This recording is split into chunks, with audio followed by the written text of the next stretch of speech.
கிரிமியாவில் உள்ள ரஷ்யாவின் இலக்குகள் மீது உக்ரைன் மேற்கொண்ட தாக்குதலில் ஆளத்தை விமானங்கள் மற்றும் அமெரிக்காவினால் உக்ரைனுக்கு வழங்கப்பட்ட ATACMS ஏவுகணை பயன்படுத்தப்பட்டன என்கின்ற தகவலை எமது அக்னி யூடியூப் சேனலில் நேற்றைய தினம் வெளியிட்டிருந்தோம். கிரிமியாவில் உள்ள சுற்றுலா மையத்தில் உக்ரைனின் ஏவுகணை வீழ்ந்து வெடித்ததில் பொதுமக்கள் கொல்லப்பட்டும் காயப்படுத்தப்பட்டும் இருந்தனர். அது தொடர்பில் உக்ரைன் ராணுவம் எவ்வித தகவலையும் நேற்று வெளியிடவில்லை.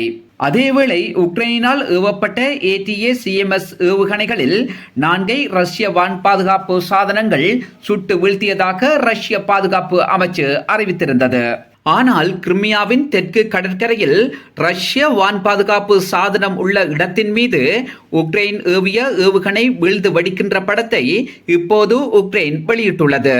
மற்றும் பிட்டினோ கிராமத்துக்கு அருகில் ரஷ்ய வான் பாதுகாப்பு சாதனம் மற்றும் ரேடர் தளம் அமைந்துள்ள இடத்தின் மீது ஏவுகணை வீழ்ந்து வெடிக்கின்ற படங்களையும் உக்ரைன் ஆதாரத்துடன் வெளியிட்டுள்ளது.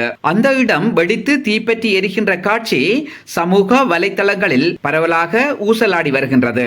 1958ஆம் ஆண்டு சோவியத் காலத்தில் ஏற்பட்ட பனிப்போரின் போது கண்காணிப்புக்காக தயாரிக்கப்பட்ட வான் பாதுகாப்பு சாதனம் இருந்த 2 இடங்களிலும் தாக்குதல் நடத்தப்பட்டுள்ளது.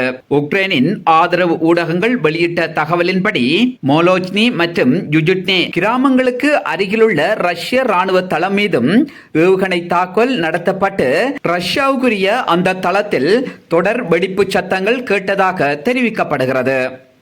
உக்ரைன் நடத்திய தாக்குதலை வைத்து கணிப்பிடுகின்ற பொழுது செவஸ்டோபோல் தெற்கு ஹஹாச்சி விரிகுடாவுள்ள ரஷ்ய ராணுவ தளம் தாக்கப்படுவதற்கான அதிக வாய்ப்புகள் உள்ளன.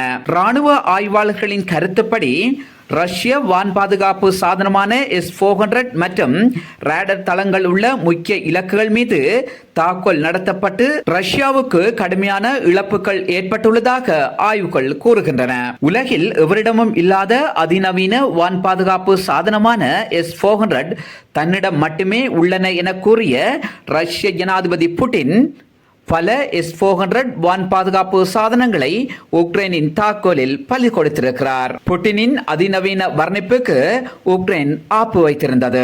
இப்போது ரஷ்யா S-500 வான் பாதுகாப்பு சாதனத்தை கிரிமியாவில் நிலைநிறுத்தி இருந்த நிலையில்தான் மீண்டும் ரஷ்யாவின் இலக்குகள் மீது உக்ரைன் தாக்குதலை மேற்கொண்டிருக்கிறது. ரஷ்யாவின் எவ்விதமான வான் பாதுகாப்பு சாதனங்கள் நிறுத்தப்பட்டாலும் அந்த சாதனங்கள் மீது தாக்குதல் நடத்துவோம் என்கின்ற ஒரு பெரும் செய்தியை ரஷ்யாவுக்கு உக்ரைன் சொல்லியிருக்கிறது. இதிலிருந்து ஒன்றை புரிந்து கொள்ள முடியும். இனி ரஷ்ய ஜனாதிபதி புட்டின் அதிநவீனம் என்கின்ற வார்த்தையை பிரயோகிப்பதை தவிர்த்துக் கொள்வார். அதற்கான காரணம் புட்டினின் அதி தொழில்நுட்பம் அத்தனையும் இப்போது செல்லாக்காசுகளாக மாறிவிட்டன.